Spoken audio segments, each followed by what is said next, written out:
Welcome to Old Testament in a Year. Day 131. 1 Samuel 24. After Saul returned from fighting the Philistines, he was told that David had gone into the wilderness of En-gedi. So Saul chose 3,000 elite troops from all Israel and went to search for David and his men near the rocks of the wild goats, at the place where the road passes some sheepfolds. Saul went into a cave to relieve himself. But, as it happened, David and his men were hiding farther back in that very cave. "Now's your opportunity," David's men whispered to him. "Today, the Lord is telling you, I will certainly put your enemy into your power to do with as you wish." So David crept forward and cut off a piece of the hem of Saul's robe. But then David's conscience began bothering him because he had cut Saul's robe. He said to his men, "The Lord forbid that I should do this to my lord, the king. I shouldn't attack the Lord's anointed one, for the Lord himself has chosen him." So David restrained his men and did not let them kill Saul. After Saul had left the cave and gone on his way, David came out and shouted after him, "My lord, the king!" And when Saul looked around, David bowed low before him. Then he shouted to Saul, "Why do you listen to the people who say I am trying to harm you? This very day you can't see with your own eyes it isn't true. For the Lord placed you at my mercy back there in the cave. Some of my men told me to kill you, but I spared you. For I said, I will never harm the king. He is the Lord's anointed one. Look, my father, at what I have in my hand. It is a piece of the hem of your robe. I cut it off, but I didn't kill you. This proves that I am not trying to harm you, and that I have not sinned against you, even though you have been hunting for me to kill you. May the Lord judge between us. Perhaps the Lord will punish you for what you are trying to do to me, but I will never harm you. As that old proverb says, from evil people come evil deeds. So you can be sure I will never harm you. Who is the king of Israel trying to catch anyway? Should he spend his time chasing one who is as worthless as a dead dog or a single flea? May the Lord therefore judge which of us is right and punish the guilty one. He is my advocate, and he will rescue me from your power." When David had finished speaking, Saul called back, "Is that really you, my son David?"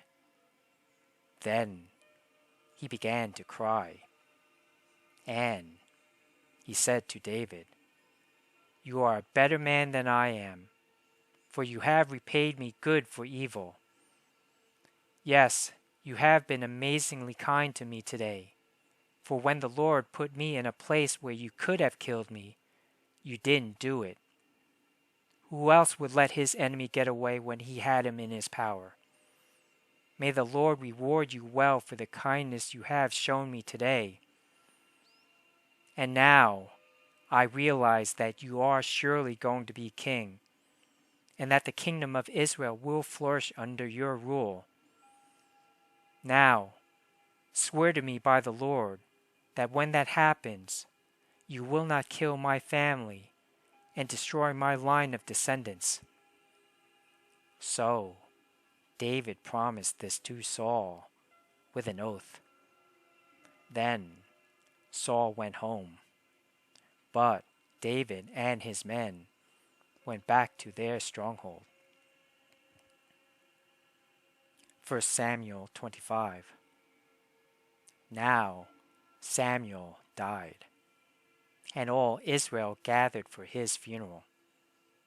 They buried him at his house in Ramah. Then David moved down to the wilderness of Maon.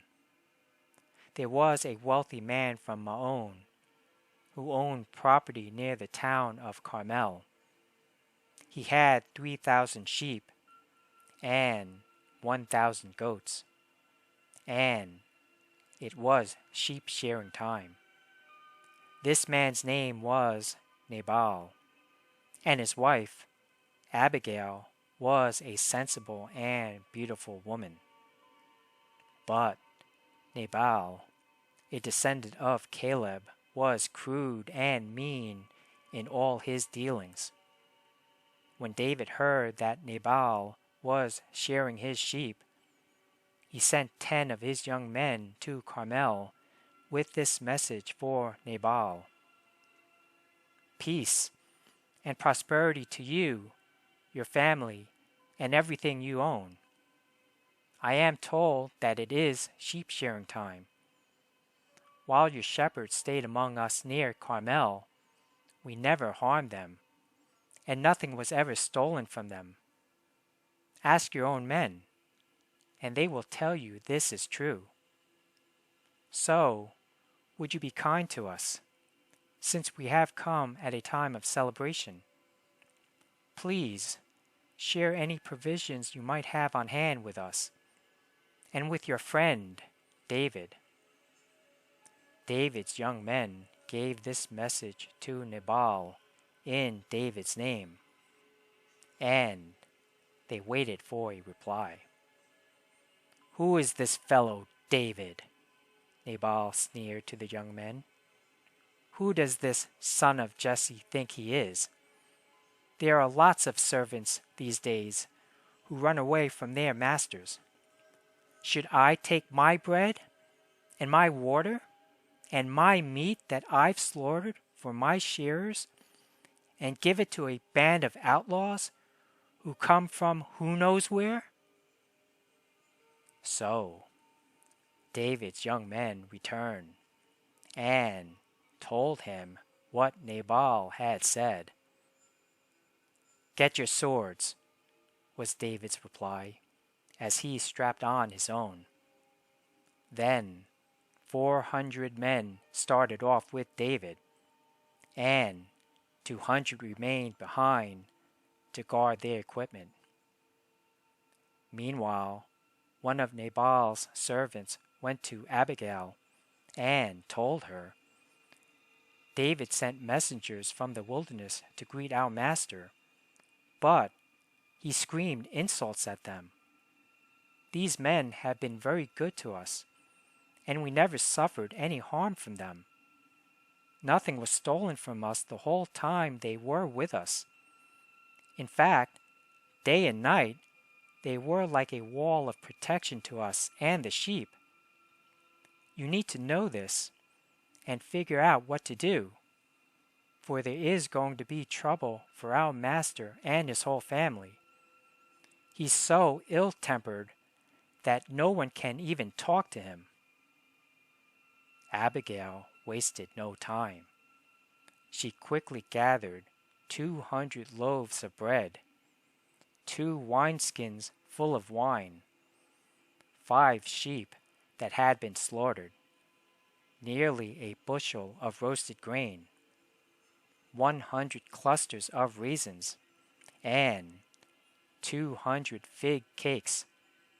She packed them on donkeys and said to her servants, "Go on ahead. I will follow you shortly." But she didn't tell her husband Nabal what she was doing. As she was riding her donkey into a mountain ravine, she saw David and his men coming toward her. David had just been saying, "A lot of good it did to help this fellow. We protected his flocks in the wilderness, and nothing he owned was lost or stolen. But he has repaid me evil for good. May God strike me and kill me if even one man of his household is still alive tomorrow morning." When Abigail saw David, she quickly got off her donkey and bowed low before him. She fell at his feet and said, "I accept all blame in this matter, my lord. Please listen to what I have to say. I know Nabal is a wicked and ill-tempered man. Please, don't pay any attention to him. He is a fool, just as his name suggests. But I never even saw the young men you sent.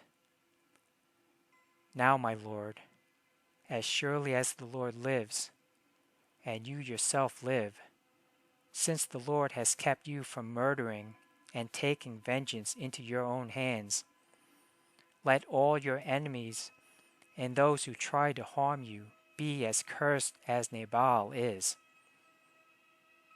And here's a present that I, your servant, have brought to you and your young men.